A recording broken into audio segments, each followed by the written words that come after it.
live. Yes. There it is. The intro of all intros. Awesome. Our guest today is Neil Westfall. He is from the band A Day to Remember. He is also a very nice gentleman who has allowed me to bother him a lot over the past month or so with various different things. So thanks for appeasing me here and joining the podcast. I'm happy to be here in good company. In good company. Cool. Well, that's great. Well, it's awesome to have you, man. I don't know so you probably have never talked to either Jordan or Justin. Haven't. They're brothers, and they each have respective talents and great things to say. So hopefully they've come prepared today. Although the way it started off, you never know. I'm excited to have a great conversation. Yeah, us too. Hey, Let's do it. We got fake plants, Justin and I. No. Real. Come on now. do you think there will ever be? Do you think there'll ever be an episode that we start that doesn't have some sort of technical problem? No, probably not. It's not a good episode if it doesn't have something. This is what keeps it human. Yeah, I guess that's true. Well, It's like if it was perfect, it'd just be like a movie. So go watch a YouTube. I'm just excited that Jordan got his video to work. You know what else I'm excited about? You know what? Hold on. You know what else I'm excited about? Jordan, you're wearing different clothing. Finally, you're wearing a different hoodie and a different headband. And for that, I am really happy to see. I love the little. Well, I love the little instrument. The little. Cowbell? Yeah, the cowbell. Give it to us. Well, Neil, I know this is the first time that we're meeting, but I am a professional. And Matt, I appreciate you publicly, but also in the presence of someone that I've met for the first time, calling me out on the novelty and the cleanliness of my wardrobe. Very kind of you, Matt. It's just important. It's like I have a lot of white T-shirts, with V's here. So it's always new, even though it looks like I'm wearing the same thing every time. But you really, like having the same hoodie and headband is pretty obvious, unless you have like 10 of them. Well, since we're already here, let me ask our esteemed guest, Neil. Neil, if you had a hand-me-down Outback Steakhouse hoodie, you would probably just burn it. I'd imagine you'd probably just burn it. That's considered vintage nowadays. That's some sought out. That's some good stuff. I'd probably keep that. Okay, well, thank you. Every time I go live on Instagram, I wear that hoodie. It's like, well, we did that too for a while, like with tour clothes. Like I would just wear the same clothes for an entire tour and not wash them. And then everyone hates me by the end, and then we would burn those. We get rid of them. Where it brought, and from doing that, and perhaps years of doing that, this has brought you to the point. That is the only reason we are successful is my tour clothes that I didn't change for like maybe 3 tours in a row. You're a guest. You're now a guest on the Chocolate Croissants podcast, brother. So it looks like it worked out for you. Well, well said, Jordan. That sums it up. That sums it up. So Neil, what's good, man? What's been going on? Just trying to stay as busy as humanly possible. I think that's been like the best thing for my mental health, and considering not allowed to play shows, basically, which is my main source of income and my main source of grounding, and the thing that kind of keeps me in a good headspace as far as like work and stuff like that. I've been trying to fill that time with restaurant stuff and producing bands and Twitch streams and house remodels and everything. I mean, literally, I try not to have any downtime, so I can kind of not think about all the other things that are kind of happening in the world. So, did you guys have a tour planned during this period? Yeah, we had 2. So we actually had to cancel a European run, and then we had to cancel the big Slipknot tour with us and Code Orange and Under Oath, which was like, I was looking forward to that as a fan. And then to not be able to do that, I was like, well, shit. Okay.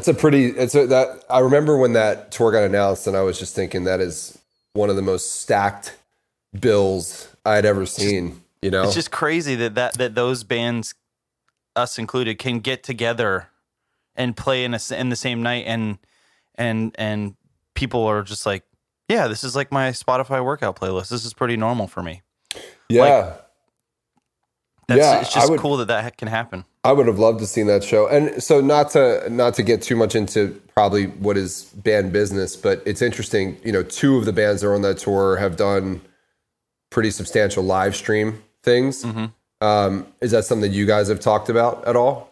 Yeah, we're actually in the process of kind of figuring that whole thing out. We just want it to be as good as everyone else's production as far as that goes. And our band is like very heavily production forward. Like that's something that's super important to our live show. And we want to make sure that if you come watch like a live stream, you kind of get that same feeling as seeing us live. And a lot of what we do is kind of, you have to be there for. It's like we throw toilet paper and confetti and all the goodies, and so we're trying to make it feel and that people are still getting that experience of going to see A Day to Remember live show, but through a live stream, which is very tough, I would say. It is. Yeah. But for example, I mean, we've seen a lot of bands come out of the gate and do it. That I think Code Orange was one of the first ones that did it in this genre, mm-hmm. and did it to a level that was just it was incredible. It was awesome. It was such a cool thing to watch. They're just a creative force in general. It's like, I feel like everything they do is like, oh man, I would have never thought that, but that looks awesome. Like just the camera glitches and like the overlays and the use of that kind of stuff in a live setting. It's just awesome. And someone who's a bit more like ignorant to the music scenes that you guys are a part of right now, Code Orange is a band over the past few months that have kept coming to my attention. I think because of that, I saw a bit of the video production they did in that unplugged style, but also they performed live at a WWE NXT show. So me being someone that has worked in that field and is just a fan of that culture, I am well aware of who that band is because they have put themselves out in front of different audiences during this time. They're one of those bands that's just liked by all, which is super weird because of the music that they are. Like you wouldn't assume that a band that's maybe that heavy that would have that kind of reception by such a broad audience, but what they've done is it's kind of incredible. And I think that, them getting noticed by the Grammys and kind of pushing that whole campaign and then like being open to that whole audience of people that like metal, but also are like respect the Grammys and all this stuff. It's like, it's really pushed them and given them this respect that they deserve, for one. And two, it's just like they've been able to take those eyes and be like, oh yeah, we're also this creative. Look at what we can do. And they've utilized it really, really well, I feel like, which is awesome. I feel like I'm sorry, Jordan, real quick. I remember meeting those guys. What's the venue in Pittsburgh that they all work at? Do you know, Neil? I can probably name all the venues. Mr. Smalls. It might be. That's Stage like the AE. church venue. Stage AE, yeah. That's Stage the AE, yeah. inside outside venue. But I remember, if I recall, I remember doing shows with those guys, and that was part of the reason why I knew of the band, and then why they were also so likable, just from going back and seeing them or having them be part of the show. I can't remember which tour or which tours it was, but it was just a quick little tidbit. Sorry, Jordan, what were you going to say? I'm just curious because Neil, you mentioned the production of your band is vital to the experience of A Day to Remember. Yeah. We often talk in these conversations about finding inspiration, not only from contemporaries. So perhaps you guys are looking to other bands for influence, but even just like across genre. So I mentioned pro wrestling. A lot of my inspiration of the business of pro wrestling was informed by music and vice versa. So I'm curious, with the production that you guys curate, do you look to, or where do you look, I guess is more pointed, for inspiration? It all kind of, I don't want to say it started with this, but it definitely was like a big point in the road, in the timeline that kind of sticks out in my head is playing these massive European festivals. You can go one day and see like 10 bands if you want, and they're the top tier of the world. some of the biggest touring acts all around in one place on a massive stage.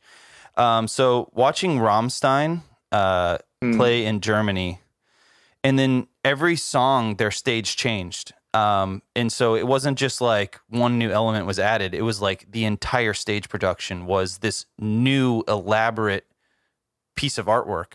And they utilized those pieces to change in a way to where it looked completely different. And you just got this whole new experience almost every other song.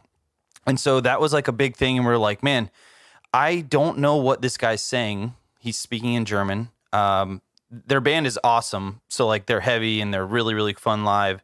But I wasn't like necessarily like drawn to it because I don't know what he's saying. I sound like my mom. What's he saying? But like, why is he screaming? No. And so I like kind of like was like, man, and it wasn't just me. It was like everyone in our band. We were kind of all there watching together. And we are like, if we can not know this band at all, have no like drawing like factor that like, hey, this is like appealing to us. He's speaking in German. We don't know. But we're so enamored and so entertained with what they're doing. There's something to this, and it's important to invest in that. And our whole goal with A Day to Remember is kind of to be an escape for people. Like you come to our show, you forget about everything else going on. You could not be a fan of A Day to Remember and you could go watch our show and I guarantee you'll be entertained. And that's the whole goal. And we kind of looked at what they were doing and we're like, I think that this would be something we could absolutely utilize, something that would be very huge for us. And so it was like that. And watching Kiss, they're another band that kind of does the same thing. Is like, I'm not really a huge Kiss fan. I think I like one song by Kiss, and maybe that's blasphemous, but that's the truth. But we could watch them and you're just entertained for like an hour and a half. You don't even realize it. And it's just like, oh, wow, I just stood here for an hour and a half. I didn't even mean to. And that's kind of what our thing is. And like, we can kind of not take ourselves too seriously and be like, man, some people might not like A Day to Remember, but if we can do enough fun, cool things that they're not thinking about it and put our creativity in this other side of it as well, to where it's like this theater-esque performance, then I think everyone wins. So, Neil, it's interesting. I guess the bands we're all talking about, the Code Orange and Rammstein, these are bands, Kiss, right? Of course, with the pyro and the stage setup and full stacks, making this like whole facade on stage, right? And just everything is larger than life. The costumes, I mean, similar to Slipknot, all these bands we're referencing, they all seem to have transcended their genre. Yeah. And part of that is that they're not just firing on one cylinder, they fire on all cylinders. The production is out of control. And this is something that growing up when Jordan and I played in bands together, I always looked at inspiration of like Nine Inch Nails. Jordan probably would say Flaming Lips. These bands that were always pushing the envelope, maybe drawing inspiration from one another, contemporaries, but definitely not in the same genre, but they both could say headline a Bonnaroo, right? Mm-hmm. I'm curious, looking at kind of what's out there in the landscape, I'm thinking, live production, things that are happening right now as sports are coming back and more people are trying these, these kind of panels of live fans and trying to create a live experience and then live reaction. Is that something you've thought about? Maybe that you could have it feel like a live show, that people are actually there with you? Are you thinking that if A Day to Remember were to try something of this nature, we'd want it to be just like the same as what it would be live, shot the same way kind of Code Orange did their thing live on stage? Mm-hmm. Are these things that the band is thinking about and trying to do something to pull off something at that high of a level? Absolutely. I mean, I think that anything we do, we try to literally put all of ourselves into. So like, it's never going to be something where we're like, well, we got a show, we could just go hop on stage and some half stacks or whatever. That just because that's just, we enjoy being creative on all of those levels. Like that's and then like when we get in a room and we start brainstorming, it's like, this leads to this, and our management's like, oh shit, we're gonna have to do all. Oh, really, guys? And we're just like, yeah, go ahead and get it done. Let's do it. And so we definitely would want it to be something like that. And we kind of talked about maybe doing like a drive-in experience, where like cars can drive in, or even like kind of like a socially distanced experience. Because I think being live is so important. But I mean, like for instance, the Under Oath one, theirs was just beautifully shot. It just looked incredible. The Trivium one just looked incredible, and it was just awesome production. and really, really awesome cameras and people knowing what they're doing and catching people at the right angles. And it just looked very cinematic. And I think that there's something to that too. I think that like we could probably do in a Day to Remember show, where that is the case. And people are like, oh, I don't have someone jumping on my head. I never noticed they did that before, because our shows, that's kind of the other MO, is people are going so wild that they'd probably miss half the things we do anyways. And when they're looking up, there's something new. And so I think that our goal would just be to kind of, I think at least with the first one, and if we have to continue to do these, it will probably evolve and change and become something of its own. So the first one will probably just be capturing what we do normally, just very cinematically, if that's a word. Yeah. Yeah. So I have a question that goes back a bit, probably with the history of the band. I would imagine that when you guys are talking about production and the level of production you're doing and the investment of the production, budgeting, is definitely a factor. I think one of the questions that I get a lot, that I'm sure you've probably encountered too, is people saying, like, what should we invest our money in as a band that's just starting out?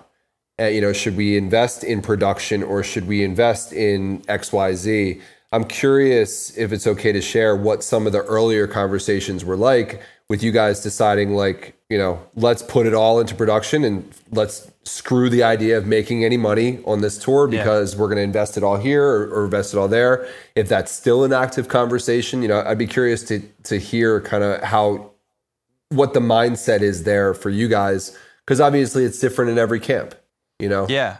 For us, it's not necessarily a linear conversation, just because like the way that money comes in when you're in a band, it's constantly changing. And so it's not like, well, on this tour we got last tour. It's not like that. And this one it's like, well, we got a little bit bigger budget, but we're playing smaller rooms more nights, or we have a little bit bigger budget, or we have a little bit smaller budget, but we're playing bigger rooms, less time. It's just, and then, or, how some of the deals are set up. It's like the production is worked into this deal, so we can kind of go a little bit bigger to make this more make sense. But to kind of answer the first part of the question, when we first started, we didn't have anything, and we just were, we would get up there and play our songs. But we sucked literally in the beginning. We just wanted to be on tour. We just wanted to go and play music. And we played so many, like I think for 2 years straight, we played like over 1 year, we played like almost 300 shows. And then the next year we played like 250 shows and never got a hotel room, slept in the van. Just literally, we didn't pay ourselves out. We just kind of, it was like wherever we could get money, we'd do it. And wherever we could stay at someone's house, that's what we'd do, or we'd sleep in the van, whatever. But we just saved our money and kept working and hustling and saving money, working. Never turned down an opportunity. We would constantly be on the road. Sometimes we play 2 shows, whatever. And then when it got to the point where I think the first tour we had production, it was like scrims, and we were like, this is badass. This is cool. And we're like, we're not going to do just regular scrims. We're going to have like 2-level scrims. One's going to be further back. It's going to create some depth. And we were always kind of just trying to push the bar, and we didn't even realize it. But we always kind of set us up with the tour before, being like, all right, we know that we need to operate with a budget, so we can't take 100% of the profits. So we went on tour with this band called Alisana. Kind of changed our band's lives, really, like kind of helped us start making money. They showed us this system that basically helped us budget, and what they did was there was like a percentage-based system, and they were like, all right, so you have 100% of your profits after you pay back everything, and you take 50%, you split it up between your band, 10% each. So 10% each guy, and then you take 50% of the profits and you put it back into the band fund every week. And so every week we were making some money, at least. Like, some weeks it was like $25, which was a joke. And then other weeks it was like really well, because we did really well that week or whatever. And so that kind of changed our band. And then we always were operating in the positive with some kind of savings in the bank, but we were always also able to bring home money, whatever it was, like $200, whatever. And so from then on, we were able to kind of budget for production. And then as we got more successful, like in the Homesick era, that's when we started like bringing out video screens, and we were lucky enough to have a crew that was willing to invest their time and effort into us as well.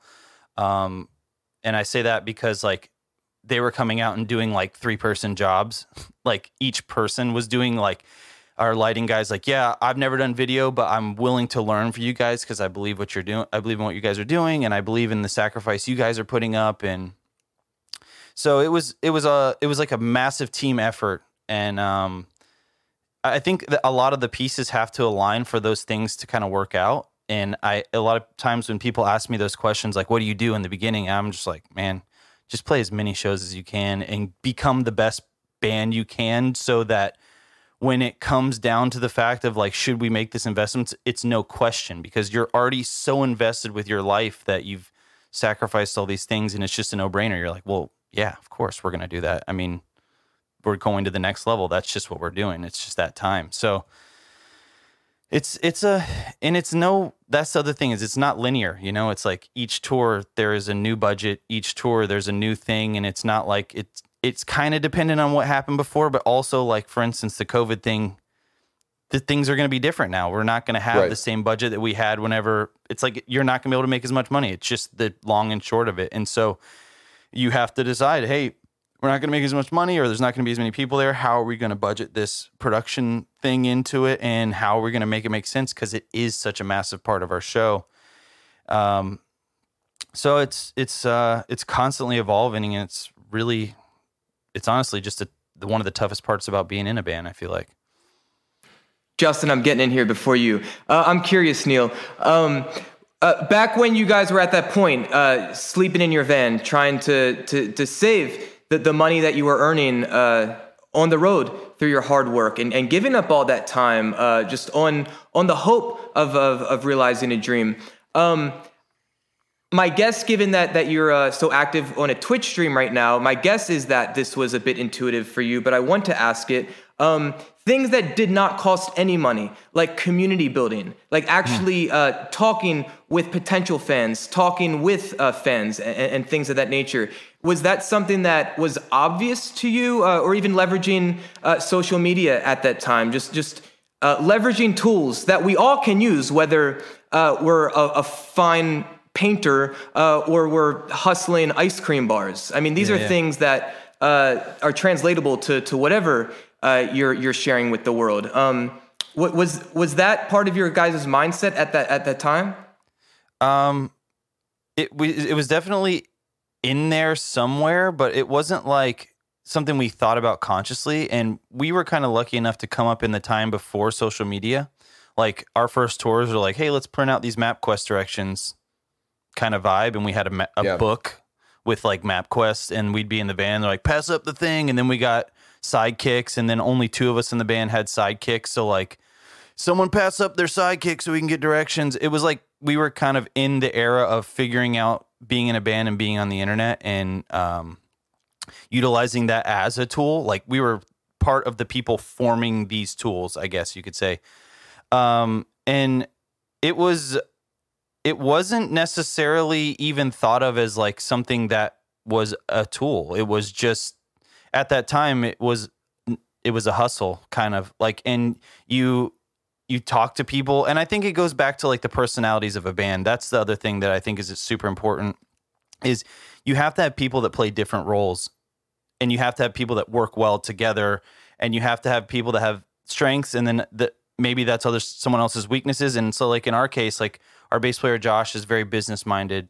I'm like the both brain, if I can talk about myself without sounding too cocky or whatever. I'm not like whatever, but I kind of have the creative side, and I kind of have the business side, and I'm kind of the guy that mediates in the band, where I can like kind of hear what this guy's saying and also hear what this guy's saying, and kind of hopefully meet in the middle. And then Jeremy, who is our singer, and he's like fucking full creative, also very business minded.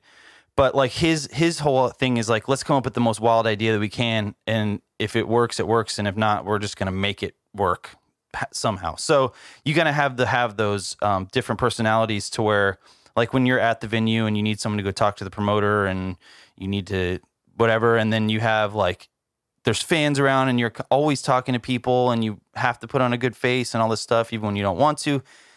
Like that is, you can do that with the different personalities of a band, and it doesn't have to always fall on everybody doing everything, you know. Like you can kind of have people being like, hey, this guy's really good at this, let's let him take over that. And like, for instance, us two, our other guitar player, Kevin, he's incredible when it comes to like writing set lists and putting together these ideas for like live performances and all that kind of stuff. And we all play our roles. And when we come together, we kind of fall back and let other people take the lead in those different areas. And I think that that's super, super important. Yeah. It's one of the only reasons we kind of made it out of that stage. So, and we were lucky enough to kind of come up when it was new and it was the Wild West and you could figure it out as you're going along. Whereas now it's like it's established and you can use this machine to your advantage if you're willing to go in and learn how to use it, which is, I'm that way with Twitch. Like I had to come in late and I'm just like, there's so much happening and there's so much to learn. But I felt lucky enough to where it is with Twitch, I could fall back on those community building skills that I learned from being in a band with no money and talking to people and understanding how important those relationships were in this to my advantage. And like, that's the coolest part about Twitch, in my opinion. Yeah, there's been that community. I'm not up and running, and I'm not 100% sure I will do anything with it, but already just from Misha doing it, he has 3 or 4 people that have been so willing to jump in and offer to help me get set up, and they know everything about it, and they're already giving me pointers of what to do and what not to do and which pieces of software to use and what cameras to use and what angles to use and how to, just every aspect of it. That is such a huge thing I've noticed that's very different seemingly about Twitch aside from other platforms. It truly feels like a positive community where you don't see that very often nowadays. I was nervous. Like going into it, I'm like, I always make the joke. I'm like, I have boomer delay. Meaning like I'm just behind the times and I haven't learned this stuff. And like they have their whole language, like they talked in a certain way. They communicate through chat in a certain way and they expect to be communicated to in that way based on other people on the platform and how they do it. And I didn't know that. And my thing is like, I had these people that were offering to be moderators.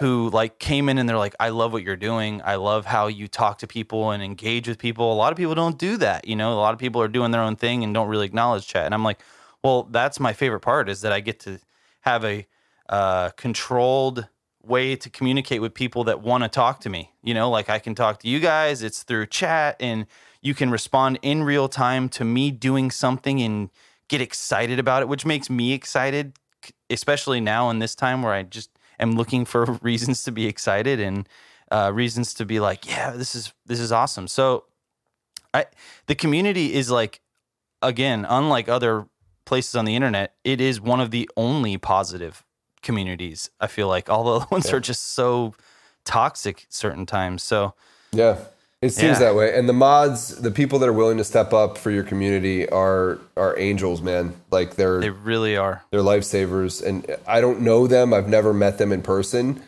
And it does go back to the importance of building that level of trust and community with your audience. Because who knew that this is what we would be relying on now? You know, to connect. I mean, in my situation specifically, like I'm a rhythm guitar player, like I mean, and you as well, like you play drums, you're back there behind the thing. Like we don't directly address the crowd, we don't directly address large amounts of people and have to eloquently speak to them and get our point across while trying to think about what we're doing and all these other things. Like when it comes to Twitch, you're basically the producer of the show, the director of the show, the creative talent, and the person in your head that's like, oh, don't talk about that. Don't say this. Maybe you shouldn't. Oh, you still got to get your sentences out and talk to these people in a way that they're excited and be entertaining. So it's like, it's so many things that I didn't know that I needed to be good at that I'm getting better at, but it was really hard. I mean, it's like, my first couple weeks doing it, I'm like, holy shit, I have a newfound respect for these people because like everyone talks to me, they're like, yeah, these people are making a living playing video games. I'm like, no, these people are fucking high level creative entertainment, and back end, like they're like doing every job. It's like they're like 10 people in one, and they're killing it. And the people that are at the top, they're the ones that are doing it better than everybody else, to the point that you don't even know that they're doing it. They're like, they're just playing video games. It's like, no, they're top tier, insane. And I have a newfound respect for the whole thing. So it's been a process. It's been crazy. Look, I think, the people that get to that level, maybe they already have that in them, that they can moderate, they're community builders, they're facilitators, they can do all these things kind of and curate all the stuff that's going on. And maybe that's just because I feel like part of it for some of the people that are at the top, they just love what they're doing, and I think it just shows. But not everyone has that, right? Just like not every band or every business has all the different people that can do all the different parts. Like my brother and I, we always worked really well together, that we could go kind of greet the front of house people. We could, work the business end, and we always had other members that were on a lot more on the creative side and could handle that, but they would, so everyone had their role. But for anyone listening that feels like maybe they're doing something, a project, they're in a band, or they're doing something artistic, or they're working for themselves, and they don't have this, you just have to do the best you can with what you got. And of course, it's not linear, and every time you do something, you learn from it. It's not like win or lose, it's win or learn. And that way, you do something, okay, it didn't work out, so be it, but at least I tried it. I've got to give myself credit. Like to your point, Neil, you're saying you didn't know what you're doing, right? You just started and you were nervous, but you did it. And that's like the 0 to 1 game. And then once you're started, you start to like level up, right? Just like a band starting. A band just has to start. Like you guys might suck, right? But I mean, I remember the first time we brought in a new singer, let's say growing up, who had never played shows. So we booked, I think, 10 shows over the next 2 months. And we said, here's the stage. You just have to figure it out. But you're never going to figure it out, kind of sitting at home in the simulator. You got to just go like get in the automator, just go do the damn thing. And all the things that, it's nice to hear that there's a community like Twitch out there where people are just trying to build you up. And that way, it's nice. Someone's always sending the elevator down to bring you up to where they are, and then there's someone else coming, right? I mean, this is to the point both you and Matt are making, that it sounds like the Twitch community is just all about, leveling up together, right? The rising tide raises all boats, and everyone's going up together. Yeah. Awesome. Yeah. And you have to work together on Twitch.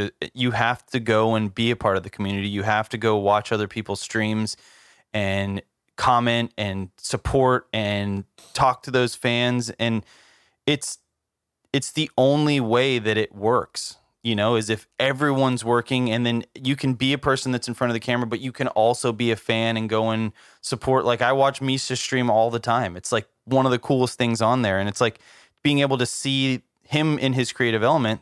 That's so cool. Like that didn't exist.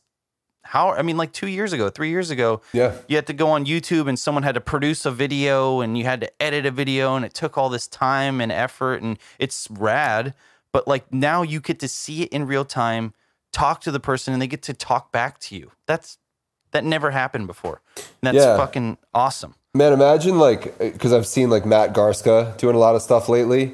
Imagine being a young drummer and you can go watch Matt Garska practice live in his practice room and see the level. It would have changed my life as a young musician, like to be able to I remember, and I don't know why, maybe it's just how my brain works, but I remember like I grew up, I loved Norma Jean, and they had like these weird like chords that just sounded gnarly. I'm like, what chord is that? Like, there's not a website where I could go find a Norma Jean tab. They weren't big enough. Like, and I remember like for a month straight, I had to figure, and I'm like, it shouldn't, there's only so many places you can put your fingers on a guitar, but it took me like a month to figure out some of these chords.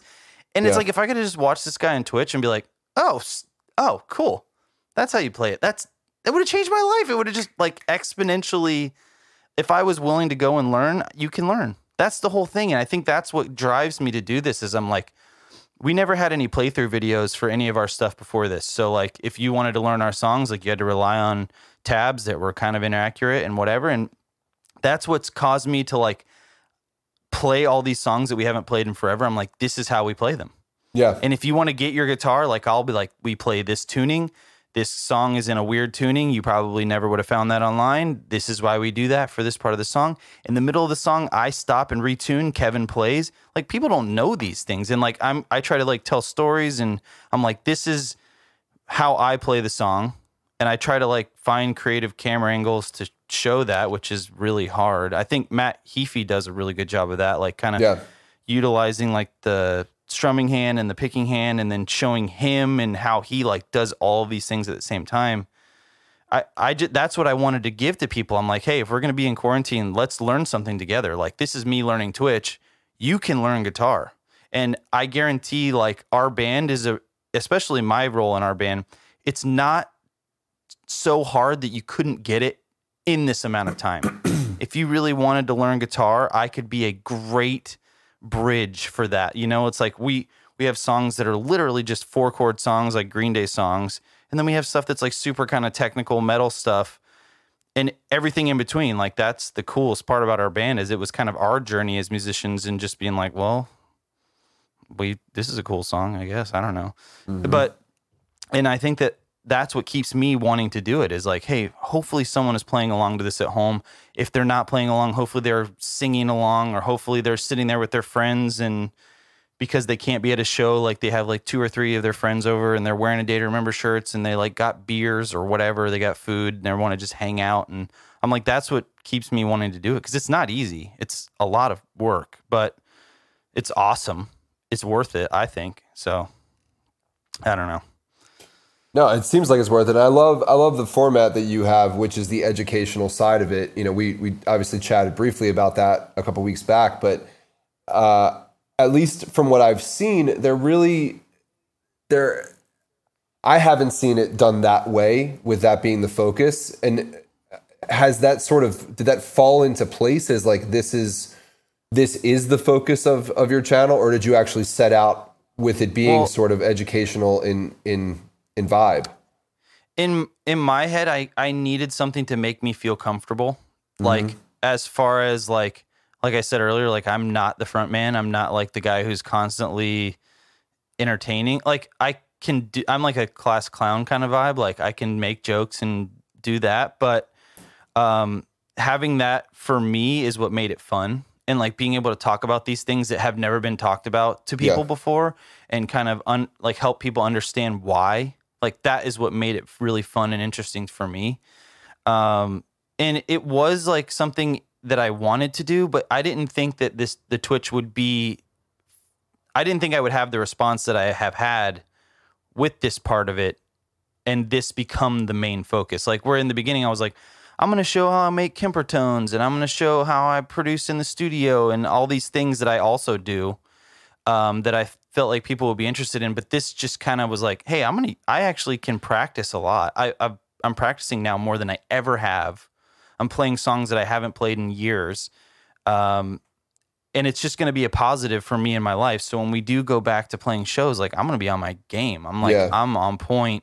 Yeah. I could walk in there and play any song in our catalog as good as it was when we recorded it. So that's another thing. And I kind of just am like, man, if I can help people while practicing myself, it's like, this is just a win-win. I love that I can do this. So it wasn't the focus, no, but it has become something that is like the main part of my channel that people look for. They're like, I know on Tuesdays and Thursdays, Neil will be here, whatever. So, yeah.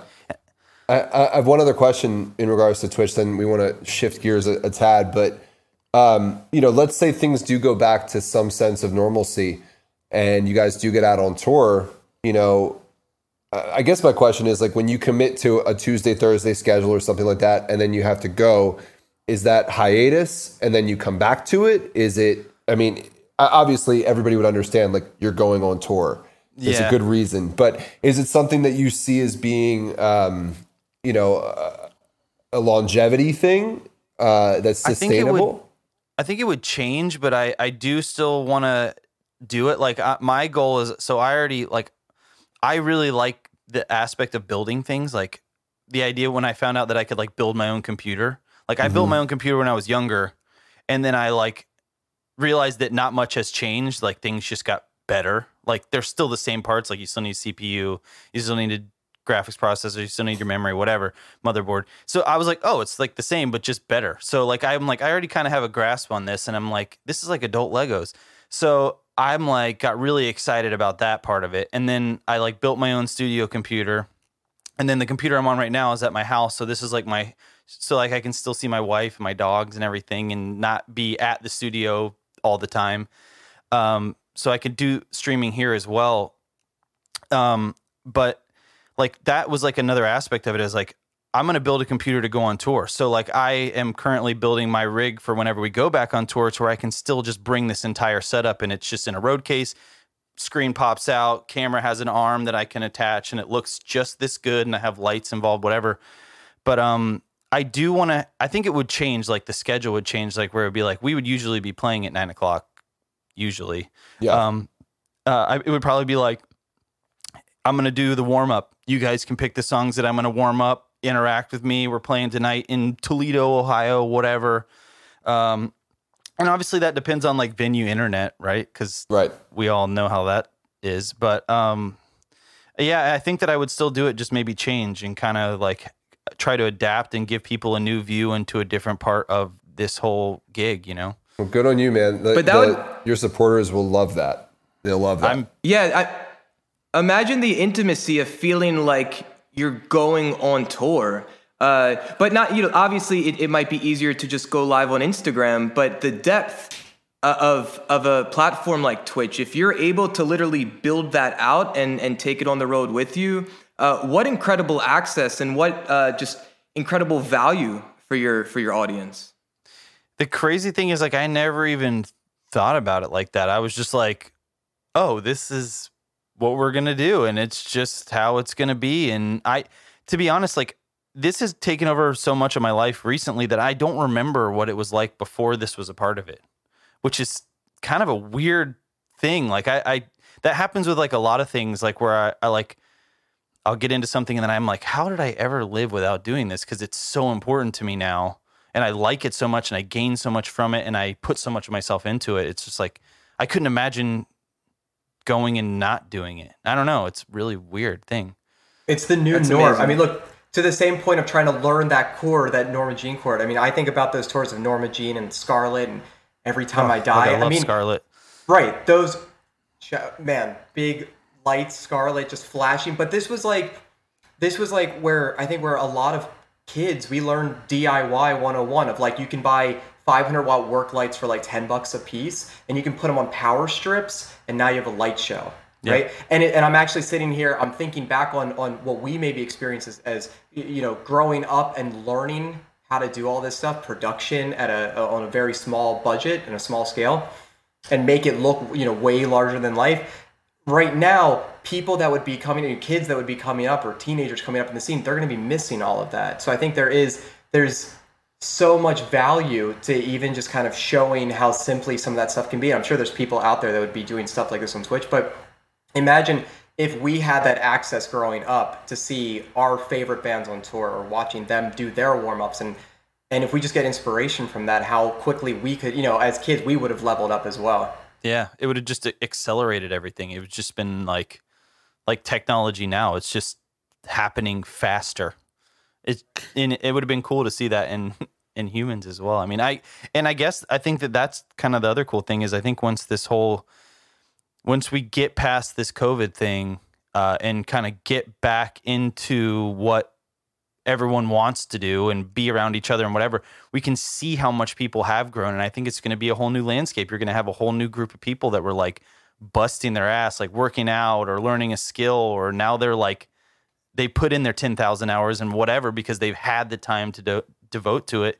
And you're going to see people like taking places of people that had it before, that those people didn't have the time to do that. And I think it's going to be awesome. It's going to be a whole new rush of new talent and new creatives, which I'm stoked about. It's the best time to try it all, and Jordan's been trying it all. Well, that's the thing. What's the other choice? To not? Right. Mm-hmm. There's no alternative. Yeah. To just sit and fucking wait it out. Can't do that. You'll go crazy. Yeah. To me, it's very black or white. Like just try shit, and for you, Neil, like Twitch was one of the things that just resonated with you, and to the point where you now can't imagine a life without it. That was one of, I'm sure, the many things that you've sampled over the past 6 months. And this was just one that stuck in a big way. And this probably would not have been happening for you if it weren't for a pandemic right now. Gift of the virus. Not on this level for sure. That's absolutely the truth. It's been great, so man. freaking cool though. There's so many friends of ours, you know, Jordan, even what you're doing with a lot of the things that you're taking advantage of, but like so many friends I'm seeing do things that I would never have thought they'd be doing in a way that is just so well done. Like just a quick shout out to our sound guy, Alex Marquides, started a woodworking company in a matter of a few months. And now he's literally selling out of cutting boards that he's making, these beautiful cutting boards in like literally in an hour. Like he puts up, hey, I got 11 available. They're gone like that. Ooh, I'm gonna have to go look at those. And my wife's in. I'll send you a link. Yeah. I'll send you. I mean, dude, they're handcrafted. They're beautiful. And so I went down to his place today. I had to pick up one that I bought for my dad's birthday as a gift.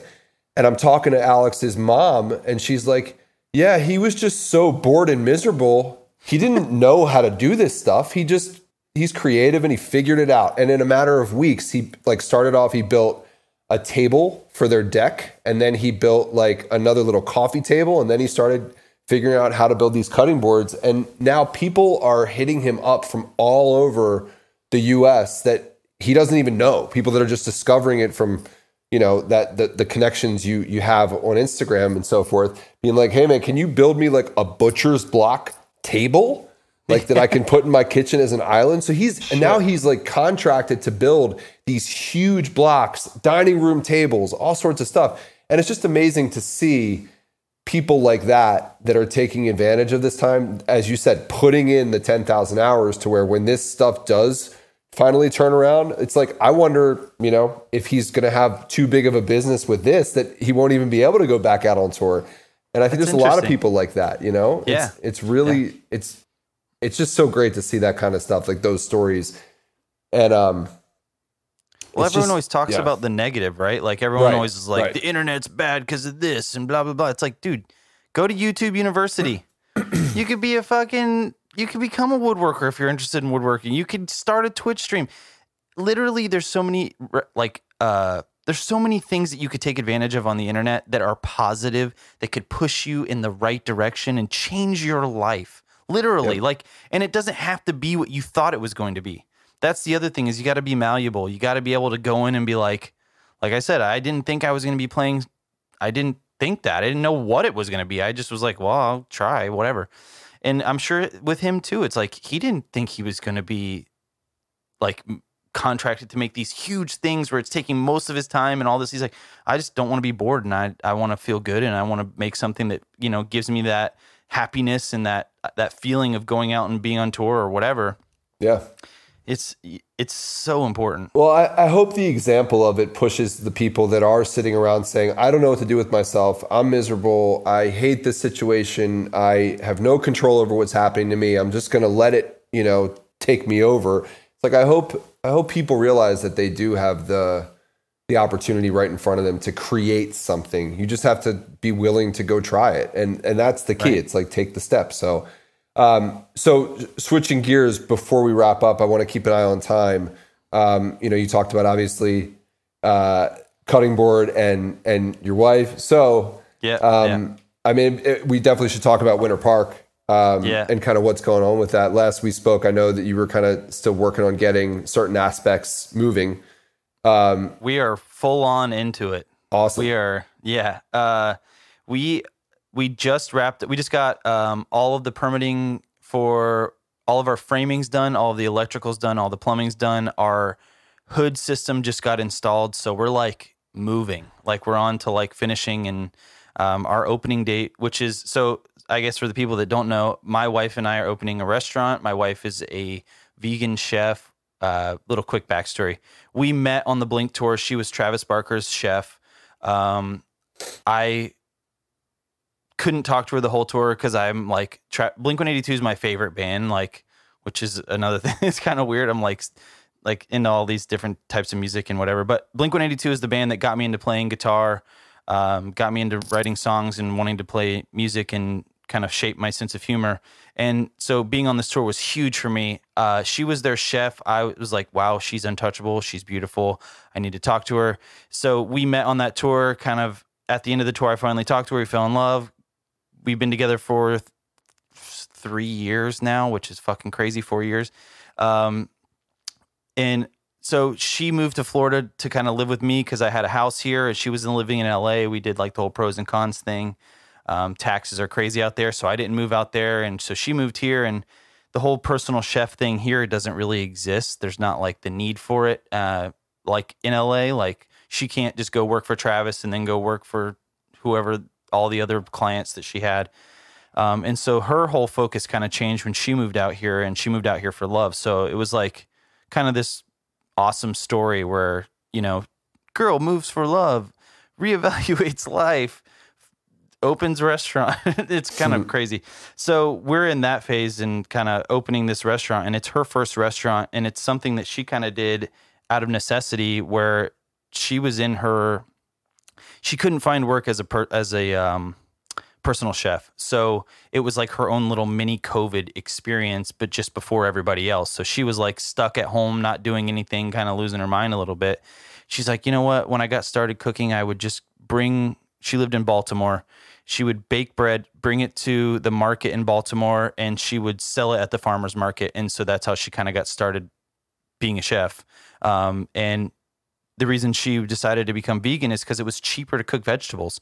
She would go to she was at the farmer's market that she was selling bread at. She became friends with everybody in the community there, started cooking vegetables, and then kind of got into the whole other side of veganism as well, like where she's like, man, being compassionate is awesome. And she kind of filled that whole need as well.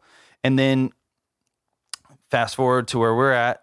So she is in this little downtime in her life, and she decided she's going to start making biscuits and going to the market and selling them. And she's like, well, actually, let's just do a little pop-up restaurant experience, where she made a little menu, which was like biscuit sandwiches with like vegan chicken, like making these breakfast sandwiches, because that didn't exist. And then she started making vegan chicken wings, because that was one of the things in our town that when she started doing this, that didn't exist in our town. Like there wasn't vegan chicken wings. You couldn't just go get, I wanted buffalo wings so bad. I was like craving it. It was like one of the things I'm like, man, after trying the plant-based diet, I was like, this is one thing I really miss. I miss buffalo wings. I don't think I could live without it. And so she's like, she started making them for me. And I was like, Mary, these are so good that like this needs to be a thing. And so that kind of got introduced into the menu. And then, so from there, it just has been this long process of like learning about opening a restaurant and kind of just doing it the hard way and making mistakes. And we've been looking for a place for like 2 years now. And we finally found this place at Easton Market. And we are set to open in mid-October.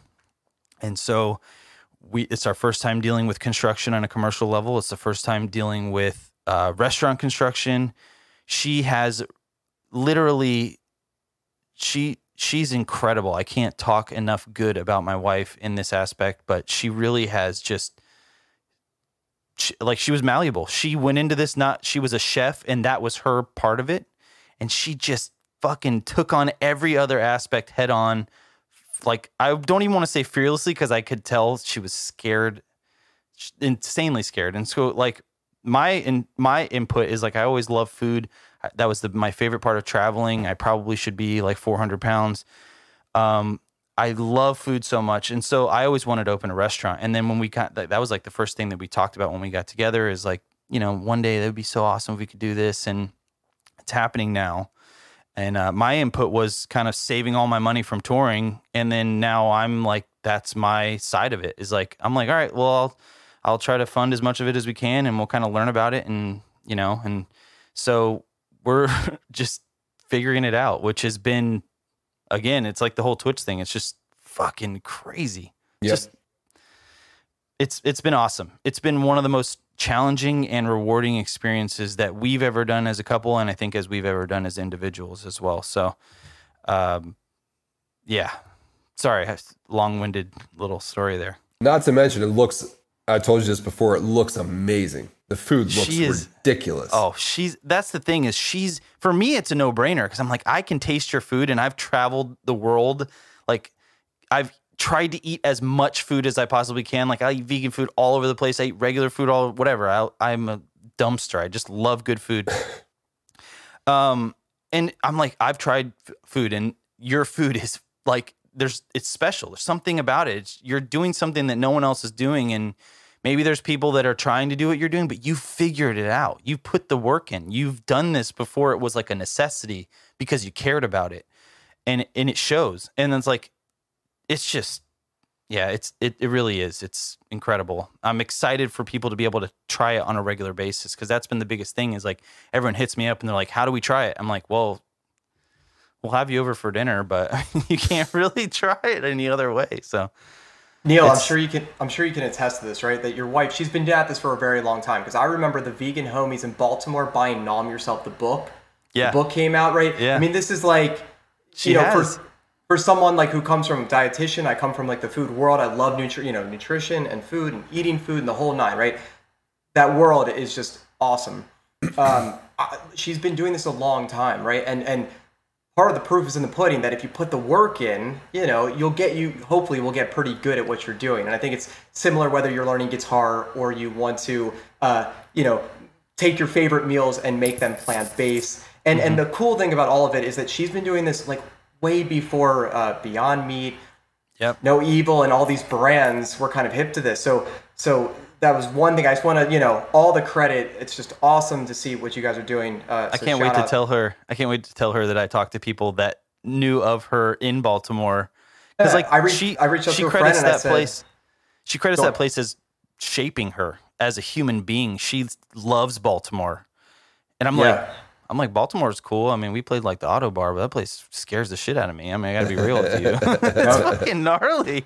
It's where you cut your teeth seeing Norma Jean shows. Yeah, exactly. Jordan lives right there. Jordan lives. Yeah, he does. Yeah, right. You're right by the Auto Bar. Look, real quick, the last point I want to make, and I have a quick question on this one. East End Market is something that I followed for a long time because Gideon's Bakehouse maybe has the best looking cookies I've ever seen, and Best I keep tasting. saying. Yeah, and I keep saying we gotta make our way out there. I know I've asked them before. I asked them, I wanted to know if they did a vegan, and I was waiting for maybe a collab between them. They said Valhalla maybe is the one you got to go to. Yeah. Nonetheless, I'm curious real quick. Was there a reason why East End Market was the place, and have the rest of it looks sick, the market itself? Yeah. Do you know a lot of the other owners, and are the other places supportive when new people come in? So the reason that there's a guy named John Reif who is the owner curator of Easton Market, and his story in itself is just absolutely incredible. He is in the construction side / commercial realty side of that space, and what he does is he was going to move to another city. He's like, I travel everywhere. I get to see and eat all these things and experience culture and architecture and all of these awesome things of other cities that Orlando just didn't have when he started East End. And other cities had these markets and elaborate like food halls where like you could come and get like 10 different things from wherever and just sit down and eat it and enjoy it all at the same spot. That didn't really exist at this level in Orlando. And so he's like, I could have moved and left, but he's like, but I grew up in Orlando. I love Orlando. He started it as like an incubator to bring that culture and help these young creatives build something that is like, it's really fucking hard. It really is. And the barrier of entry in the restaurant industry is like astronomical. And so his goal was to kind of create a place where people could come and have a lower barrier of entry, a lower risk level, to do what they love and test these ideas and concepts in real life with real people and grow and learn and do it in a safer place while still curating a better culture for Orlando. So he didn't have to leave. He did it kind of selfishly. He like jokes around about that. But so that's in it. Whenever Mary first moved here, she got in contact with John, and me and her went and had a set down meeting, and I was just like, Easton is it. I was like telling Mary, I'm like, this is the spot. Like if you want to be accepted in this town, like you got to get down on that level. You got to go to the market level, sell your stuff at the market, grow the community, like from, like a band. Like you got to go play these small rooms. You got to sweat it out with these people, and they'll grow with you. They will support you when it's hard, and they'll carry you to this next level. And I constantly found parallels between growing a band, growing a brand, and growing this restaurant experience, and growing all these other things in different businesses and different industries, and try to like see the parallels and see if we're on the right track and see if it feels the same and whatever. And so for us, that was what that was. Like Easton was that like hot, sweaty auto bar show or whatever, or these places that are really important in the growth of what you're doing. And so we went and met with him, and we were like, what do you think we could do? We're looking for a place. We've been looking for a place for a year at that point to open a restaurant. It was just in Florida. It's kind of old boy system where places are promises to other people before they even go on the market, and you don't see the things that are actually a good deal and whatever. So we were just having a lot of trouble, and we went and asked for advice. That was another thing, is you have to ask for advice from people that are doing what you want, and you would be so surprised at how willing these people are to share their story and help you because they were at your place at one time and whatever. We found that to be very helpful and important in our journey. So we went and talked to John, and he's like, how about you come and do a pop-up here? And Mary's like, I mean, you would let me do that? Like, we would love to do that. And so she did her first pop-up there, like while I was actually out on tour, and I was like supposed to work on it. And I'm like kind of nervous parent watching from the wings, like online, as she's like, it went great. And she sold out in like an hour. There was like 300 people waiting at her first pop-up. And wow. And so we knew at that moment, we were like, all right, we got to do this. And so we got to push this to, it's like a real thing. And then as we continued to look for a place, we kind of kept in contact with John, and John kind of became a mentor for us in that aspect. And this lady decided, she has the front spot. It was this place called Birds of Paradise, and it was like a little bar in Easton. And so whenever she was like, hey, I'm going to leave. John's like, would you guys want to take this over? It's 2 spaces. It's a little bit more than you guys were looking. We're like, no, that's perfect. We're going to build out a kitchen in there. We're going to be completely self-sufficient. We're not going to try to use like the commissary kitchen just because our stuff is kind of so intensive, and everything's made in-house with what we're doing. So it's not like you could just buy like a chicken patty and drop it in the fryer. It's like, no, you got to like make the chicken patty, and you got to do all these things. You got to make the biscuits, and you got to whatever. So we had to build out our own kitchen, and then figure out a way to like do that in a creative way to fit in this little tiny market space. And the reason we chose Easton is just because we wanted to be a part of this culture that it's just like magnetic. Like you go there and you're like, this is where it's happening in Orlando. Like there's the restaurant's Domu, which is like this ramen spot. It rivals any, I don't want to like piss anybody off, but like I've had like Ivan Ramen, and I've had like Tokyo train stop #1 ramen in the world. Domu is on point with any of these places I've had that are like supposedly #1 in the world. Foodies would probably fight me for saying this stuff. I don't care. Domu is on point with those places, and it's an Easton market. It's like there's these things, Gideon's. It's as good as any cookie shop I've ever had anywhere else in the world. So to be among these other people in our town that are doing these incredible things, and to be like welcomed into this community was almost like, okay, cool. We're doing the right thing. And it was like a no-brainer for us. It's like, we have to be a part of this community. We have to be a part of Easton Market because there's no better place, I feel like. And I feel like if you get your start there and you make it, then you can make it anywhere because you're among some of the best. And it's like a big community. So if you have a question and we're like, hey, we don't know, what's the code on this? How do we fit a griddle or a whatever under a 7-foot hood? And there's not a place online you can go and find these resources where it's like, what is the answer to this question? There's this whole community of people that are more than willing to kind of help. And that's the other thing. There's no other like vegan spot in there. So like we're like the spot when it comes to plant-based options. And it's just, yeah. So that's the long story of why we chose Easton Market. Yeah, we all can't wait. Once the storm clears, we can all get down to Orlando. We'll have a little party. It'll be great. Cookies. Yeah. and some nice biscuits. Can't wait. There's the best coffee in Orlando, Lineage Coffee, right in there. It's like one-stop shop. The crazy thing is like they're kind of struggling with parking. That was been another thing that I didn't think we'd have to think about is like our whole business model is to be fast casual, plant-based, which doesn't really exist in Orlando or the South really. Like you go to California, there's like Veggie Grill, and there's like all these options that are fast casual that you can grab breakfast and go to work and have this option to be plant-based, where that's our goal in the South is we want to be this fast casual thing that people can go and grab on the way to work and like have it quick in and out. And so we'll see. That's where we're at. It's exciting, man. Really Very is. exciting. Yeah. Wish you the best with it. I echoing Justin, I wish we could get down there and try it. Soon. As I told you, I'm your not. wife's hamburgers. Yeah. That's what I want to try. Dude. You were saying that you guys were doing, you guys are going to do the food truck or something like that? We made very similarly to what you're describing. When we can get out to farmers markets, we're going to get up and running. We did buy some flat top grills that are really portable that we can take with us and get set up and be totally self-sufficient. But it's just a matter of when we can actually get in. By the time we started this, it was way too late to really get into the farmers markets for this season. Yeah. And a lot of them aren't doing food that is cooked on site still where we are.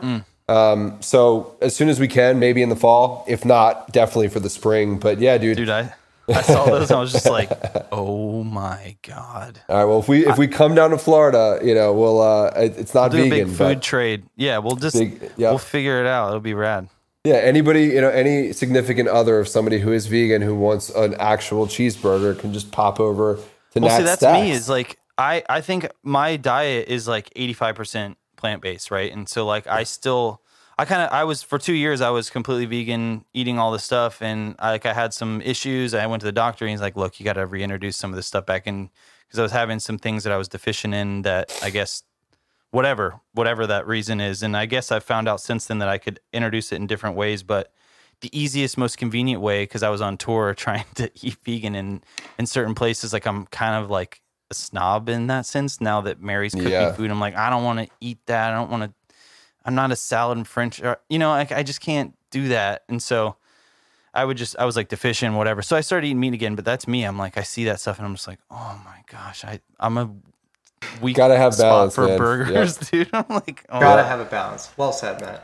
Well, so, you got to have balance, but it's good. Gotta I have mean, balance. I can eat vegan just as much as I can eat cheeseburgers, and I know you're the same way. So Yep. it's Gotta nice. eat your veggies. Gotta be eat vegetables. You gotta be eat your open to it greens. too, because I mean, Yeah. the stuff that is on the cutting edge, like what Mary is doing, if you put it in front of somebody and you didn't tell them it was vegan, they would have no idea, zero idea. And that's the we beauty did that of for it. my parents whenever we first she first became my girlfriend. Like that was one of the things. I was like, hey, for Christmas this year, we want to come over and cook you guys dinner. And Mary's like this chef, and they didn't really understand what that meant, like that she's like this chef in this world and she's so renowned and whatever. And so they're just like, oh, okay, cool. So she just came over and made it was like a chicken fried steak, but all vegan. So vegan gravy, vegan chicken fried with mashed potatoes and all this stuff, and made it for them, and they ate it, and we're just like, yeah, that was all vegan. And they're just like, Mind blown. I wouldn't have eaten that if I had known that was that vegan stuff, whatever. Just because it's has this stigma. Yeah. And that's the other thing is we're trying to change that. That's another goal of it, is to change the stigma that is, this is quinoa and berries, rabbit food. A lot of times people say whatever but it's it doesn't have to be. You don't have to miss out on anything, and you can be doing something that is compassionate and sustainable, and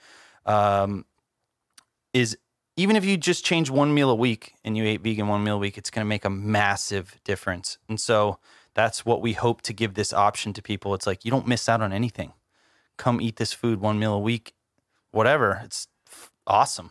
I love that. Well, Yeah. as someone who frequently goes live on Instagram with an Outback Steakhouse hoodie, you sold me, brother. Dude, Outback Bloomin' Onion, let's go. Loaded Let's cheese go. fries. Let's fucking do it. I'll go to Outback. It's I'll go right happening. now. All right. Well, I'll meet you halfway in the Carolinas. How about that? All right. Look, I'm gonna have to be the responsible one right now to park this van and trailer of a conversation. I say that because I've been told that you have a Twitch date tonight with your community. And Neil, look, I'd imagine that you could chat us up forever and we'd be better for it. But we do want to be respectful of your time. I appreciate it. But here's what I do want to say as we go out. I think for those listening to this conversation, look, Neil, you're a great dude, you're a cool dude, you're an interesting dude. But if people really listen to the stories that you're telling, both in how you have built your band and even your Twitch community more recently, but also how Mary has built her career in food and now a budding restaurant, there's so much wisdom that can be extrapolated from those journeys that anyone can apply into whatever they're interested in. I also want to say, especially given the economic realities that we're going through right now, please support local businesses. And I say that because any culture that really has long-lasting nutritional value likely comes from the ground up, and not the other way around. They are the last to be supported by the government right now economically. So we, as individual consumers, have a responsibility to make sure that the local vendors at a farmer's market or the local music venue like an auto bar, we need to make sure they survive so they can afford people like the four of us fertile ground to grow our talents and our interests. And any new person coming up, we have to pave the way for these people to continue to grow and push the bar and continue to do the things that we did from the people before us. It's like we have to give these people a venue to be in. We have to give these people a place to be creative in. And so you're right, it is our responsibility. And I don't think I could have said it better. It was great. Well, you could have said it better if you had a cowbell. This is what I do. Hey, so I'm gonna get a cowbell for my Twitch stream just because of this. Well, I would be honored, sir. So I hope you have a great Twitch stream tonight.